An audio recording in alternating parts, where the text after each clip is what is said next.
one of the best second-round picks of all time. He'll win at least 4 championships in his career, and now he'll make a ton of money and maybe headed to the Hall of Fame someday. Well, Matt, to your point earlier, I think Mike Dunleavy Jr. has the harder part now. Who's the Sean Livingstons of the world? Who's the Andrew Bogans?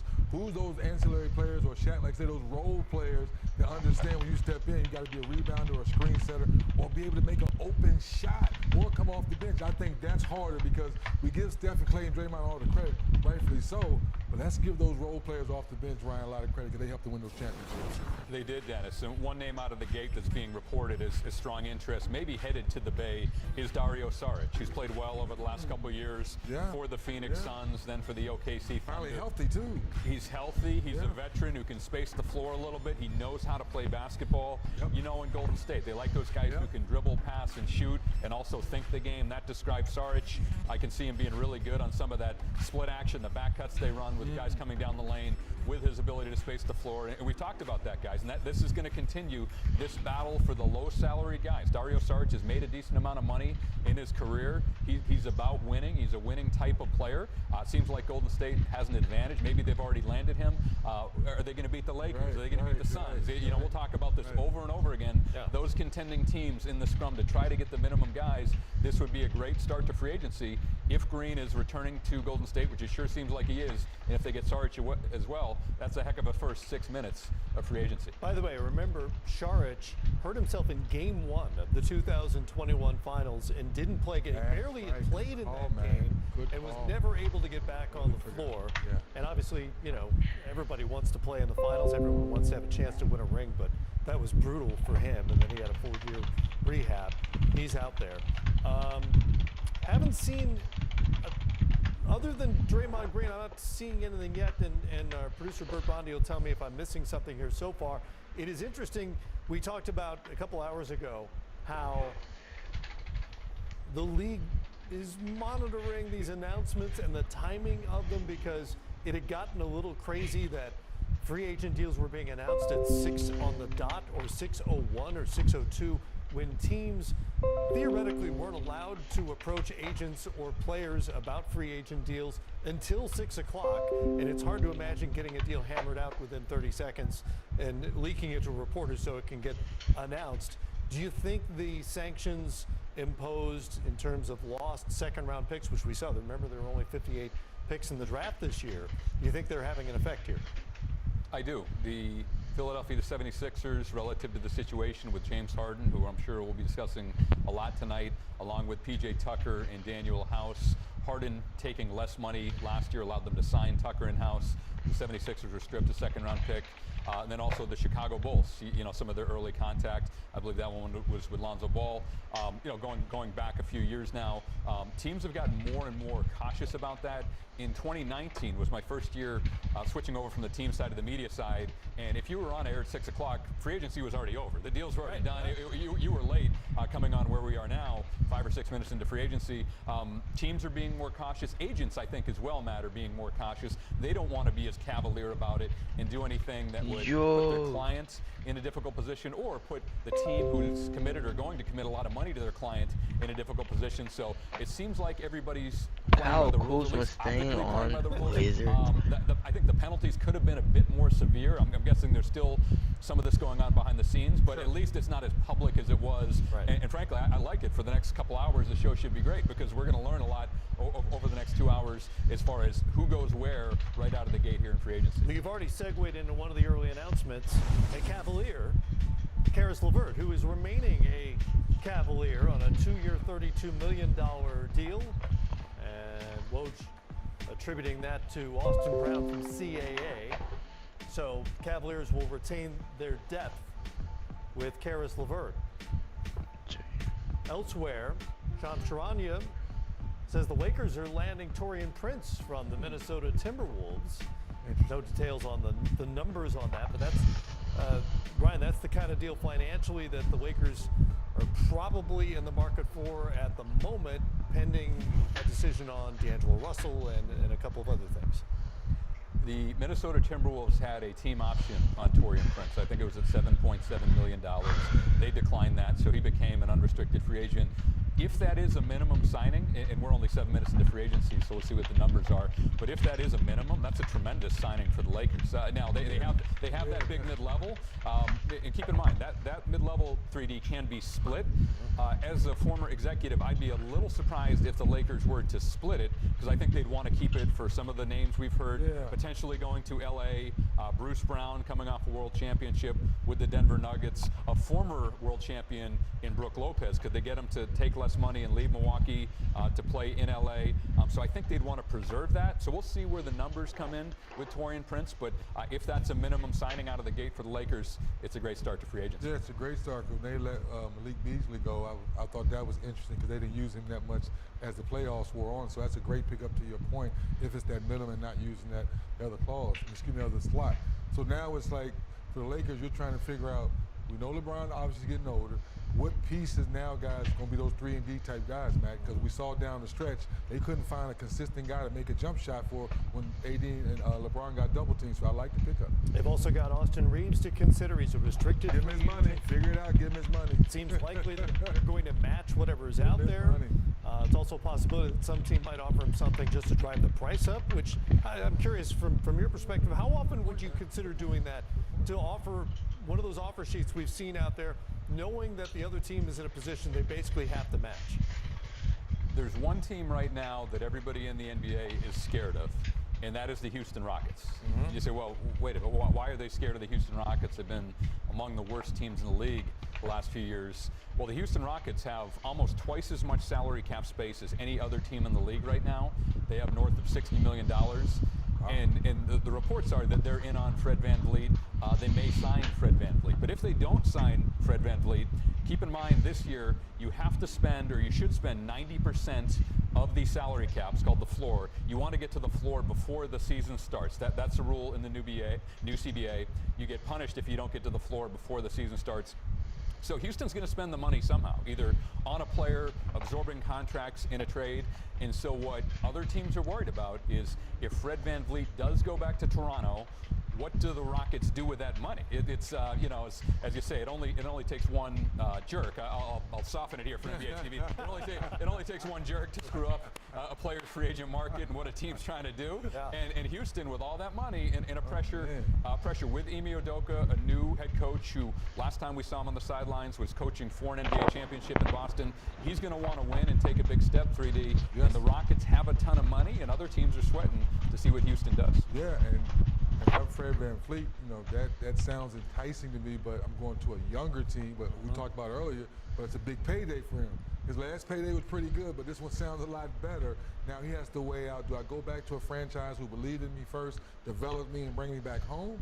Or this new franchise saying, you know what, we need you to come in and be that veteran, so we're going to pay you handsomely to come help develop these young guys. Very similar to what Chris Paul did with OKC a few years ago. It's also interesting from the Rockets' point of view, if you're building a team, how quickly do you think you can get good based on where you were last year? This was not a good basketball team. Very young players, lots of talent, played, frankly, irresponsibly, I think is the word. They didn't play winning basketball. Yes, I'm glad you brought that up, Matt, because I use OKC as that example.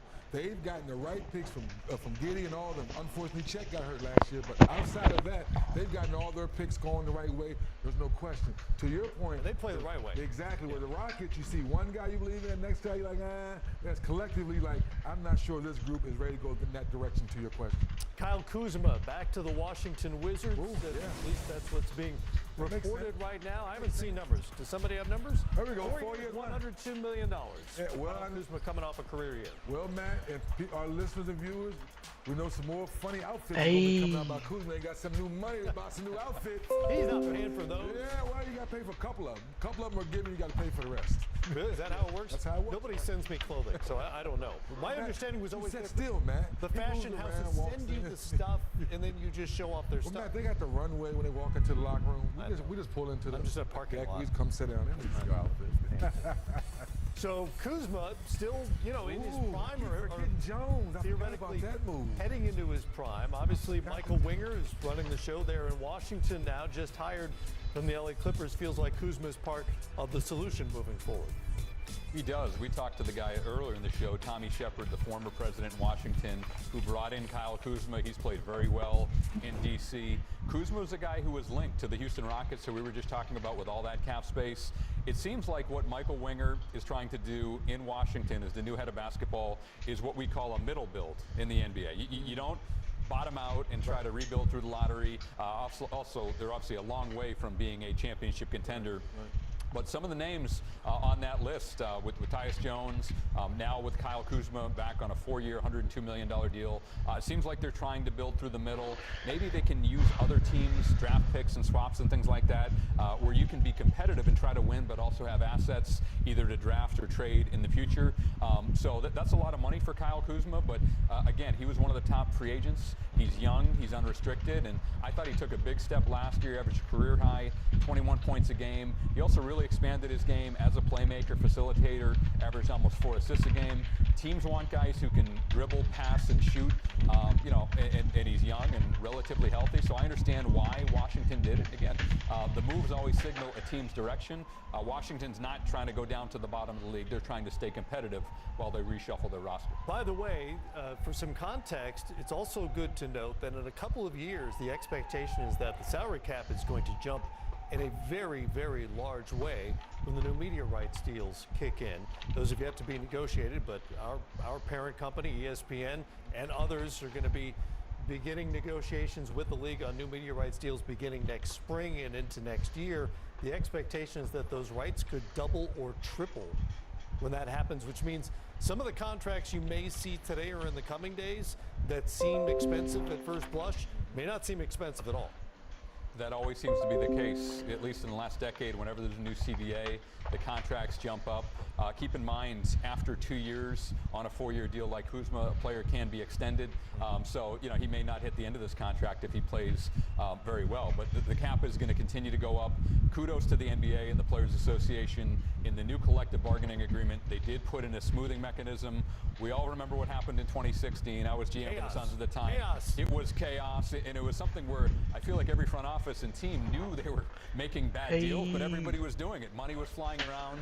It ended up being a windfall for those players in the 2016 class, but hurt, especially the players that came after them when teams spent themselves out. So kudos to the Players Association in particular. They realized their mistake. The league realized it. The league wanted it years ago. In the last CBA, they got it in this CBA, and I think this will put in some guardrails so teams don't go nuts and disproportionately benefit one group of players while hurting another group of players. I'm not here to pick on players, so I'm not going to mention names, but we all remember some of the outlandish contracts handed out in the summer of 2016. I can't believe there hasn't been a documentary or a book written about that day and that week in free agency. So some details on the Draymond Green deal. This from Anthony Slater, who we spoke to in our last half hour.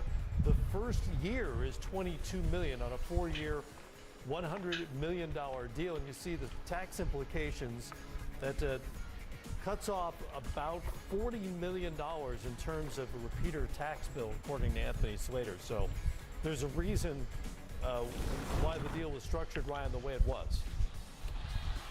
It's all about the tax. Draymond has been a Golden State Warrior his whole career, so they could give him a 4-year deal. So if Anthony's numbers are accurate, which I'm sure they are, I'm guessing the deal starts at 22.3 and then ends at 27.6 million 4 years from now.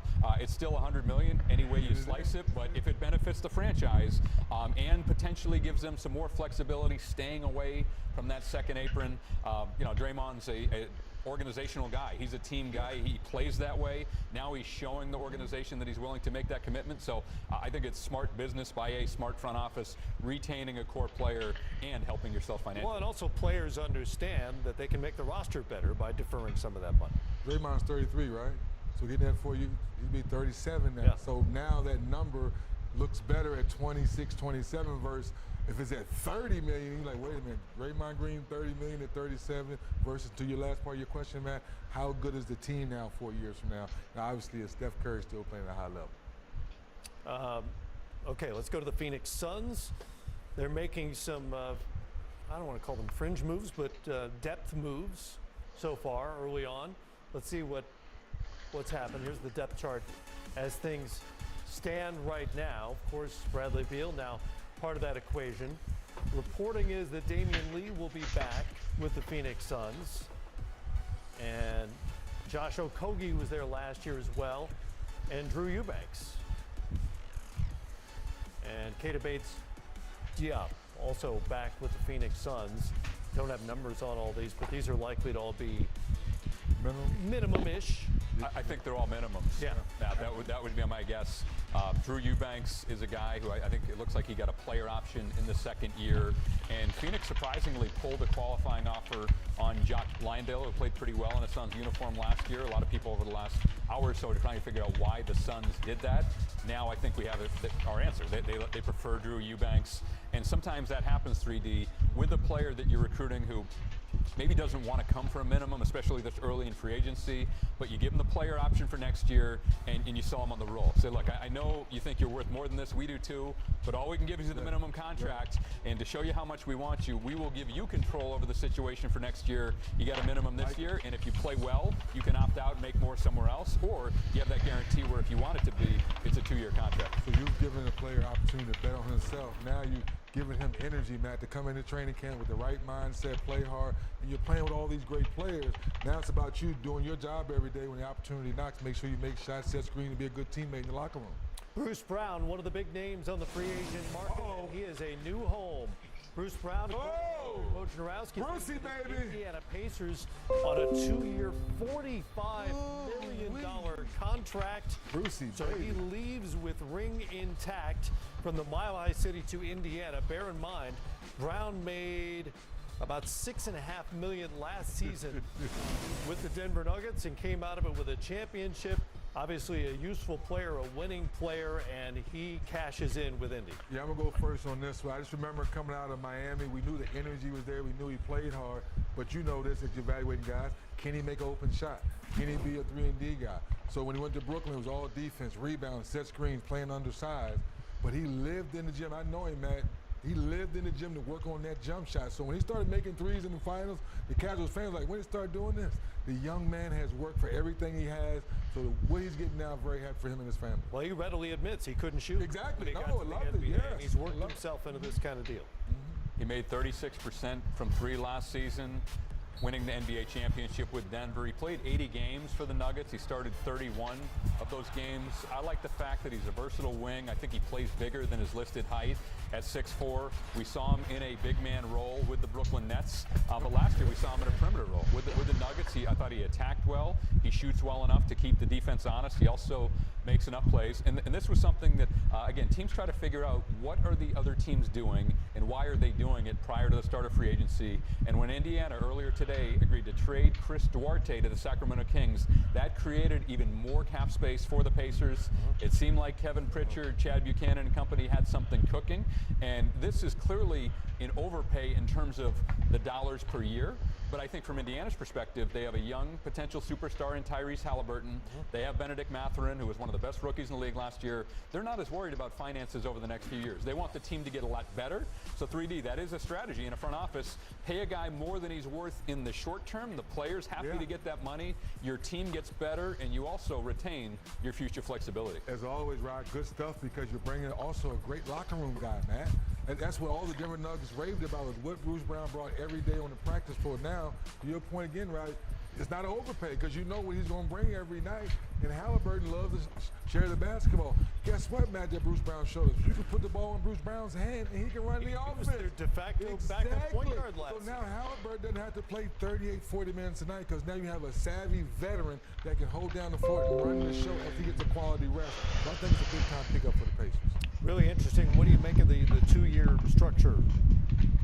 Well, first of all, I feel bad for the Denver Nuggets because they're victims of their own success. Right. They could only offer Bruce Brown a starting salary of $7.7 million and a 4-year deal, Matt, that would have been $33 million for 4 years. So he got $45 million for 2 years. So the Nuggets just got priced out of the market. That's again the new CBA. They're in an earlier non-bird player. You're victims of your own success. So really happy for Bruce Brown. He's bounced around the league a little bit. Finally found a home with Denver and now cashes in. But again, I like like it from Indiana's perspective. I get it. Indiana is not historically a destination where you roll out the red carpet and free agents show up. You have to get creative. And the thing I like about 2-year deals as a former executive, and yes, this isn't an overpay in terms of $22.5 million a year for the next 2 years, but if it doesn't work out, then a year from now, he's a big expiring contract. If they want to use him that way, or you could maybe sign him at a lesser amount in the future. But more importantly, it helps Halliburton, Mathurin. We'll see what happens with Buddy Hield and Miles Turner. We've heard some of the potential trade rumors there, but it helps your team get better. Indiana has some young talent, but they want to take the next step. And they're not LA or Miami where free agents show up. They have to get creative, and I thought this was a very creative use of cap space by the Pacers front office. And if you're Bruce Brown, your agent calls you and says 245, you say yes. Where am I moving? Yep. You say, hold on, did you say 4.5 or 45? I just want to make sure I got that right. 245. Yes. Where do I have to move? Speaking of big dollars, Jeremy Grant. $160 million to return to the Portland Trail Blazers on a 5-year deal. And I guess there are a couple of questions here. A, value for Grant, who's a very good player. And secondly, what does it mean in the context of the Damian Lillard situation? Well, first of all, very, very happy for Jeremy Grant. But if I'm Damian Lillard, I think I'm calling and saying, hey, guys, I've been loyal long enough. I don't think this is a big enough move to make me think I'm ready to compete in the Western Conference. But at the end of the day, Jeremy and his family are smiling big, Ryan. Sure. Oh, absolutely. I think this is more money than anyone could have realistically expected for Jeremy Grant. And again, we can speculate and guess about a team's direction all day, and we do, but the moves signal your direction. So we'll talk a lot about potential Lillard trades. To me, this pours some cold water on this. If you're Joe Cronin in the front office in Portland, you do not give Jeremy Grant this kind of money unless you're hell-bent and firmly committed on building around Damian Lillard. You don't want Jeremy Grant on this contract if Lillard's not on the roster. Right, if you're going young, you don't do it. You don't do this deal because frankly, this could be a difficult deal to trade down the line. So Portland is kind of pot committed now with Lillard, with Grant coming in on a monster deal. Can they make it work? And the biggest question I have is, can they keep Damian Lillard happy? This is a good first step, but with Scoot Henderson, who's a really talented rookie, number 3 pick in the draft coming in, is Lillard okay with that? In his 30s, is he going to be okay with that if this is a borderline play-in or a non-playoff team next year? Is that going to be good enough for him? Portland still has some work to do, but they certainly took an aggressive step out of the gate, especially going the 5 years. That was as long as they could go on a contract, and north of the $30 million a year. This is a significant financial commitment to Jeremy Grant. Very interesting to see how Chauncey plays it. You still have Anthony Simons. He got his $100 million last year, so he likes the ball in his hands. So how do you figure out? Scoot has proven he wants the ball in his hands too. He's not just going to stand around and be a catch and shoot guy. So if you're making this roster the way it is, it puts more pressure on Chauncey in my opinion. And Jeremy Grant's a good player. Oh, solid player. No, had a couple of seasons where he's averaged 20 a game.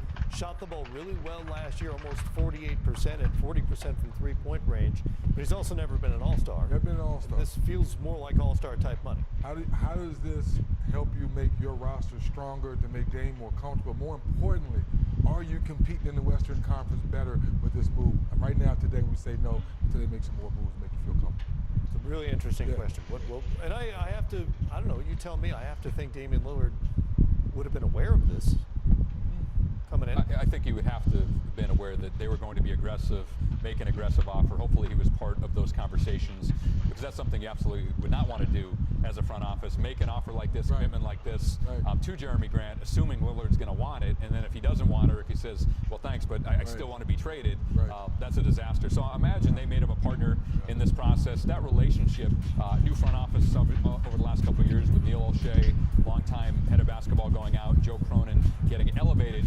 But Damian is as attached to that franchise, I think, as any player is with any franchise in the NBA. Yo. It seems like he has wanted to be a Portland. Yo, this is crazy, man. That's why, despite some recent struggles, he has not demanded a trade. They've had a number of meetings that have been reported. But the question I have now, and you touched on it earlier, I think the key guy for Portland now is Anthony Simons. What do they do with Anthony Simons? This is crazy. Because Lillard is what's the best so far? Now Jeremy Grant is let me think. But there hasn't been really a big one, but there's been 3 big ones. There's the Draymond one, Kyle Kuzma, and Jeremy Grant.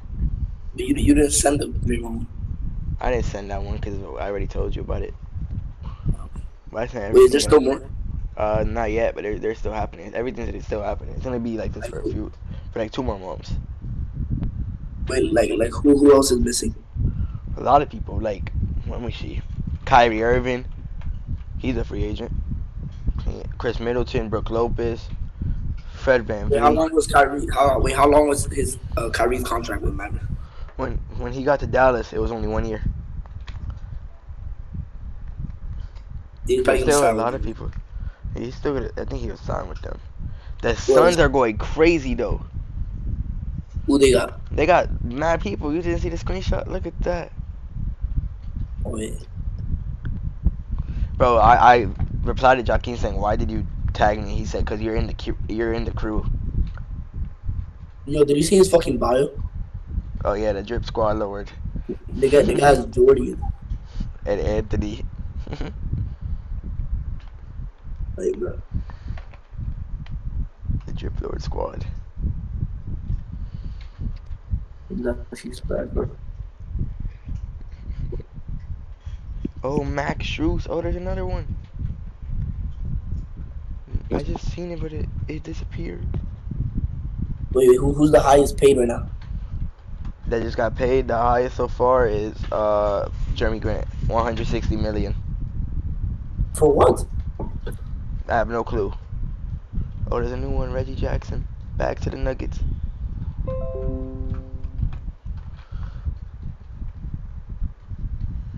Wait, so like, if a bunch of for example, like they're getting like a bunch of offers and they have to like agree with one. Yeah.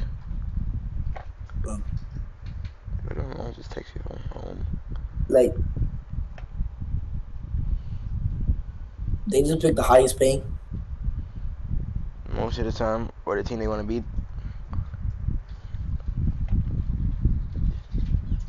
Draymond Green. Yo, how old is Draymond Green?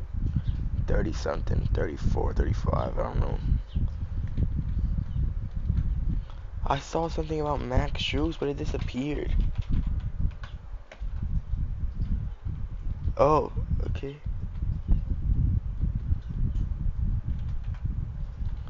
Max Pink. Strus. Okay, the Cavaliers got a new player. He was on the Miami Heat. He got them to the finals.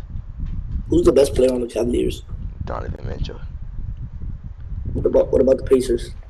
Tyrese Halliburton. Oh, but now they got Bruce Brown. What about the Pelicans? Zion.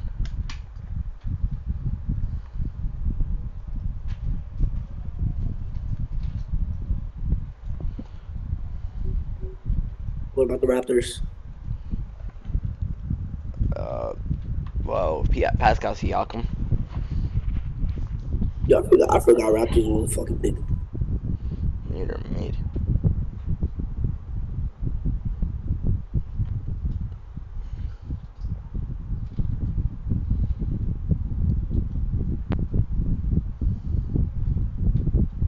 If you think about it, it's pretty easy to like win an NBA game or like win the playoffs.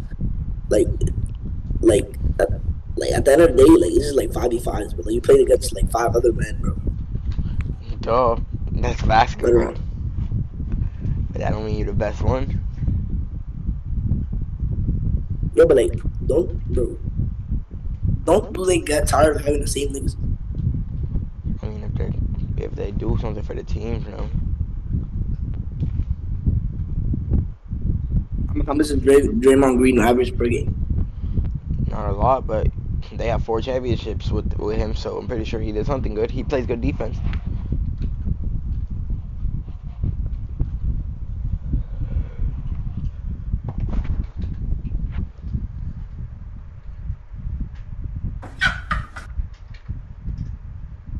Yo, the Suns need a championship. Yeah. Do the Wizards have one? Yeah.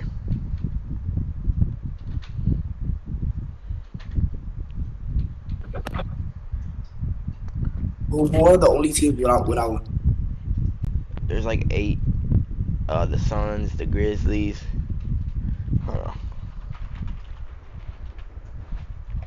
Teams without NBA championships. The Pacers, the Jazz, the Raptors, the Suns, the Heat. No, the Heat have a championship. That's cap. Hold on. He don't. Yes, they do. They won with LeBron. Um, Brooklyn Nets, Charlotte Hornets, Indiana Pacers, the LA Clippers, Memphis Grizzlies, Minnesota Timberwolves, New Orleans Pelicans, Orlando Magic, Phoenix Suns, Utah Jazz. It's only 10. The Nuggets won their first this year. Gangster.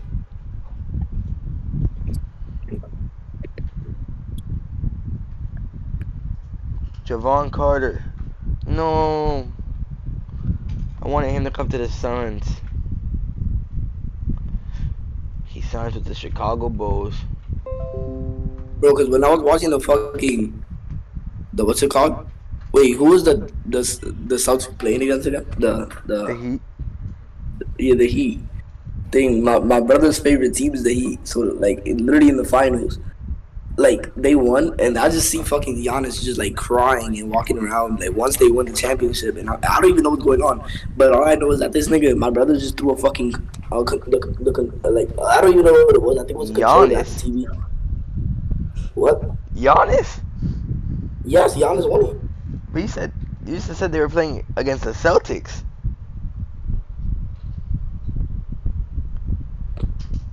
Wait, are you talking about when Giannis won the championship? Yeah. On the Bucks? That was not the Heat. That was the Bucks versus the Suns.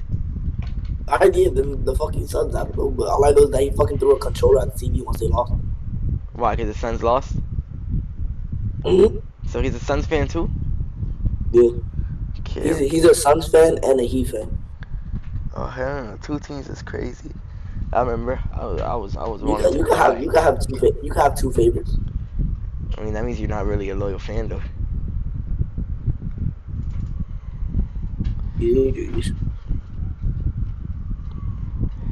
I almost cried when they lost the finals, man. Almost? Okay. No, I was pissed. Especially last year, I was pissed. This year, I didn't even know how to feel. I'm still trying to find out what's my favorite team, because I really don't know, because like, at the same time, like, the Lakers and Warriors are good, but, like, niggas are going to think I'm a bandwagon. Don't be a Warriors fan. Why? I just don't like Warrior fans. I love how Stephen Curry plays, and, like, then I love how Kyrie plays and shit. Yeah, but then, if you're only a fan for one player, then you're not even a real fan.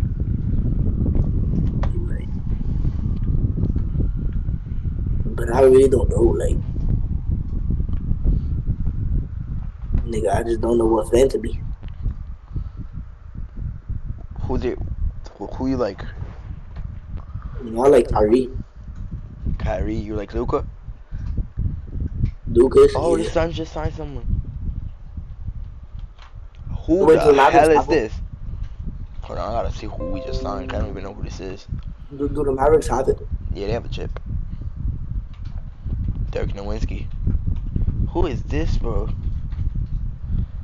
What the hell, bro? I have never seen this guy in my life. Who? This guy, the Suns just signed. Oh, I forgot to screen share. What's his name? No, wait, you sent it, right? Yeah, but it's not a picture of him. It's just his name. Okay. Chimenzi Metu. We actually heard of him, Teamsy. I've literally never heard of him. If that's how you pronounce it, I think I heard of him. And he averages 6 points. Okay, 6 points is decent. How much money are they paying him? $5 million. For how long? A year? 2 years, I think it just said. I just seen something. Bro, why does everything keep disappearing? Who the fuck is a Teamsy Metu? Oh, it was Woj, right? Okay, Woj. To a 1-year deal with the Phoenix Suns. People are saying the Suns are going crazy. They're getting a lot of good pickups. You know what? People are saying the Suns are getting good pickups right now. Because, like, at the same time. Because all we need is bench. We don't need a really good player. We just need a bench. Wait, Kevin Durant. Wait, how long is Kevin Durant's contract? Like, for 3 more years, he's good. Because at the same time, I do like Kevin Durant as well. Do you like Booker? Yeah. How And I about like Bradley Beal? Bradley Beal. I mean, I saw highlights of him. And yeah, type shit. Booker had the best playoffs this year. Say gangster. Say gangster right now. I'm not a gangster.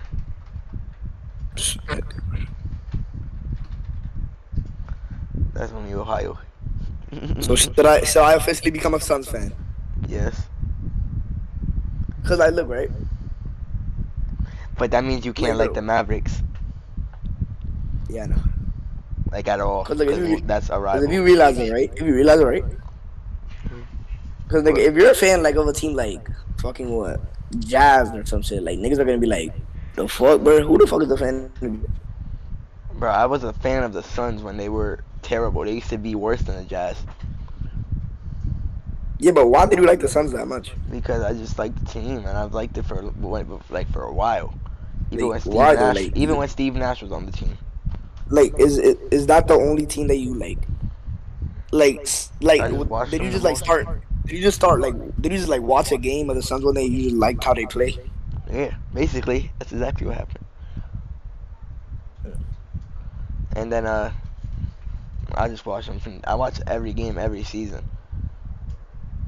Yo, who's in their prime right now? Devin Booker. Devin Booker's in his prime for sure. Other than him, let me think. Not Luka. Luka's in his prime, I guess, even though he didn't make the playoffs. But I think he could become better than this. Cause you realize it, bro? Kyrie is the most misunderstood player of all time. He moves his team a lot. What? He be switching up. He be moving his team a lot, though. Yeah. I mean, if it wasn't for him, bro, he we just wouldn't lets have Kevin Durant. all he does is let his game, he lets his game talk for him. Like he never gets into problems and shit. He always, Yes, he do. What are you does? talking about? He gets into but the most problems. He doesn't talk shit. Yes, he do. When?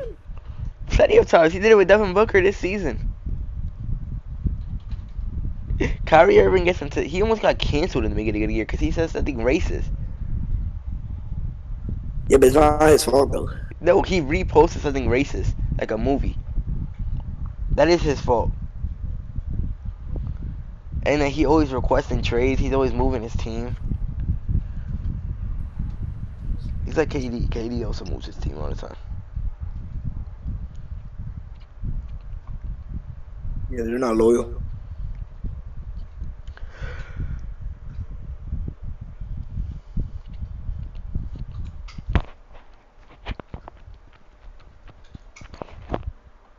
I mean, KD, I think he'll stay loyal with the Suns.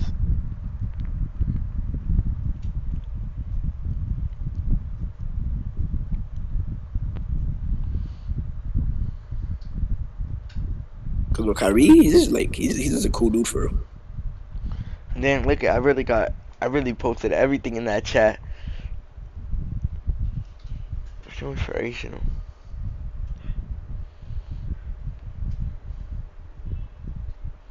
Damn, the Warriors have not done nothing since they got since they did the Draymond thing, bro.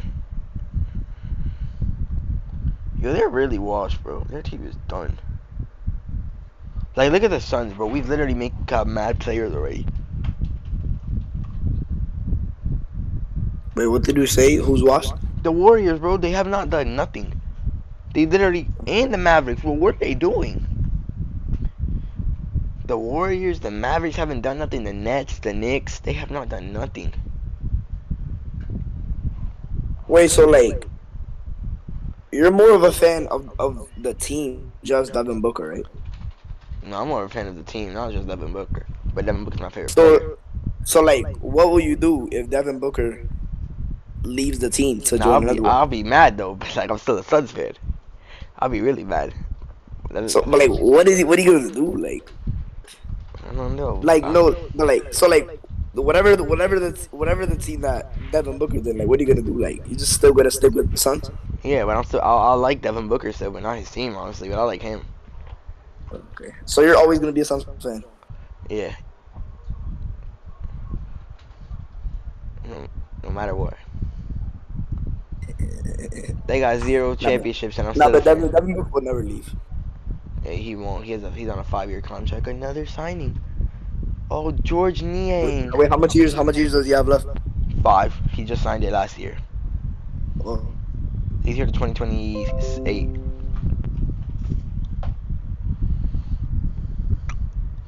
George Niang signs with the Cleveland Cavaliers.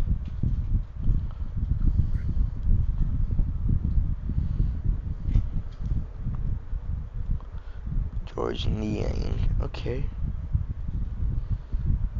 The Cavs are doing pretty good too. In the Pacers? Oh, they might make the. I got What? the Pacers are doing a little unexpected too. I What think they got? they got Bruce Brown. He just won the championship last year with the Nuggets. Oh. It's pretty good. Okay. Man, I miss Lil Naughty. But like for the fun of it, I want to be like somebody else's fan, right? Like whoever like always makes the playoffs. So then me, you, and Elsie could all like. There's a team like, that I know a team that makes the playoffs every year. The Bucks. Yeah, like me, you, and Elsie could always like every playoffs. Every playoff season, we could whatever team gets eliminated, like. Yeah, but the Luxy team is soon not going to be making the playoffs. They're not going to be making the playoffs. They always soon. make it. No, they're literally about to be finished, bro. They almost didn't make it this year. You could be a Bucks fan. What about Celtics? Yeah, they make it every year too. That's a good team. You could. That's a good team because they actually have a chance of winning. Well, they got Giannis. No, they got Tatum.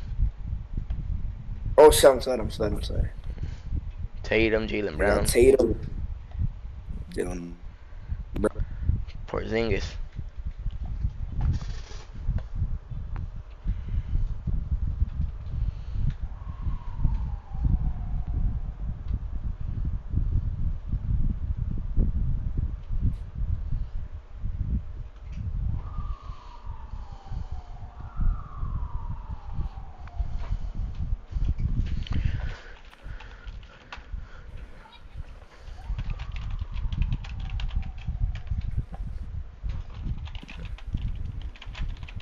I think about like team. It's like thing. Hey. Kyrie Irving. There you go. He just signed.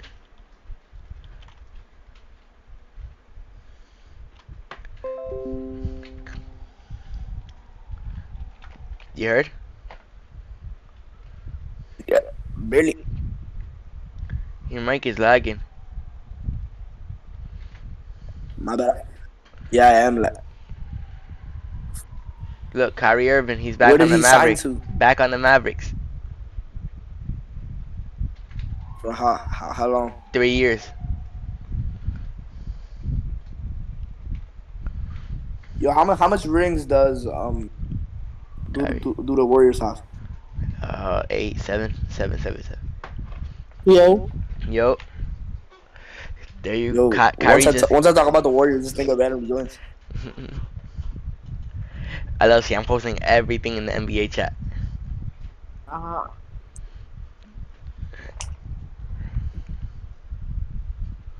Bro, Kyrie just got traded to the Houston Spurs. Kyle Kuzma signed with the Wizards again.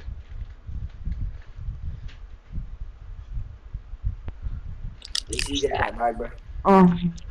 Yeah. I'm streaming, by the way. Oh. You're I was just about to drop